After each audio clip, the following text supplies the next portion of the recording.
I didn't really know about overlanding until I started building my truck, and then I started noticing, oh, there's like other guys that are doing this kind of thing, and there's like a whole niche. And I was just like, I just want to build my truck so that I can go off the cut and go camping with my wife and dog. So it's a 2018 Chevy Colorado with a 3.6 gas engine.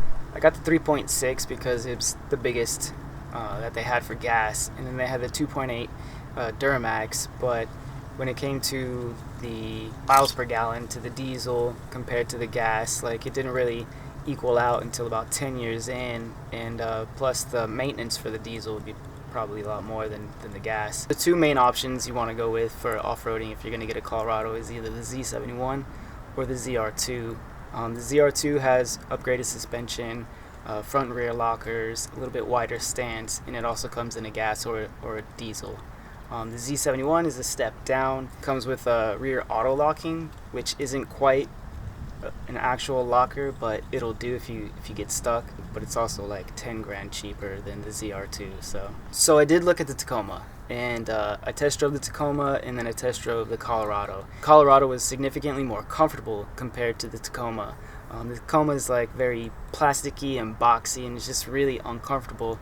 So you get this overpriced, uncomfortable truck for 10 grand more than you would with a Colorado. It's been a reliable truck. All I really do is change the oil and the filters, and she runs good as good. So I bought the truck in Arizona, and then I went back down to San Diego to visit my parents, and then I drove her all the way across to Virginia Beach, and I've been back and forth 3 times from the East Coast to the West Coast. I grew up driving trucks, and I see all these like crossovers and this and that. You have to think about like the everyday use too. Like, you can't just throw pallets or wood or stuff like that. The utilization of the truck is more diverse. You can do truck stuff that you can't do with a WRX or something like that. The front bumper is a Fab Four's Vengeance, and when I got it, it was the best looking option, because as far as aftermarket, the Tacoma has a lot more. I really wanted a winch bumper, but all the bumpers that they had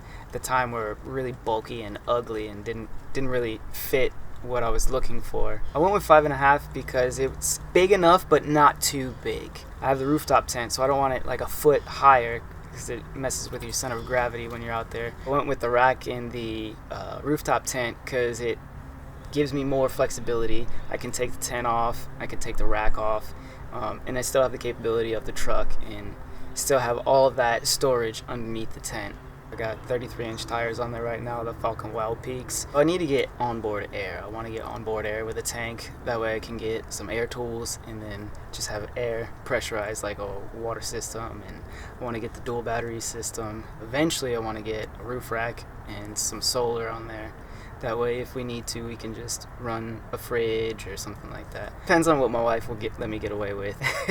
My mom and dad always took us camping. I remember my dad had this big, ugly Dodge van that we would all just pack into and just go out and camping up in the redwoods and stuff like that. And yeah, we just grew up camping and being out in the wildlife. Well, I don't like geotagging. I'm all for taking photos and taking pictures of all the beautiful places that you see and then letting people see them, you know, but not geotagging it. That way you can kind of keep those places sacred, you know, because you're going to take this amazing photo and everybody's going to be like, wow, that's amazing, I want to go there, and then end up trashing the place. That was the biggest reason why I built my truck, was to go further away than most people go. Finding places on your own is way more satisfying.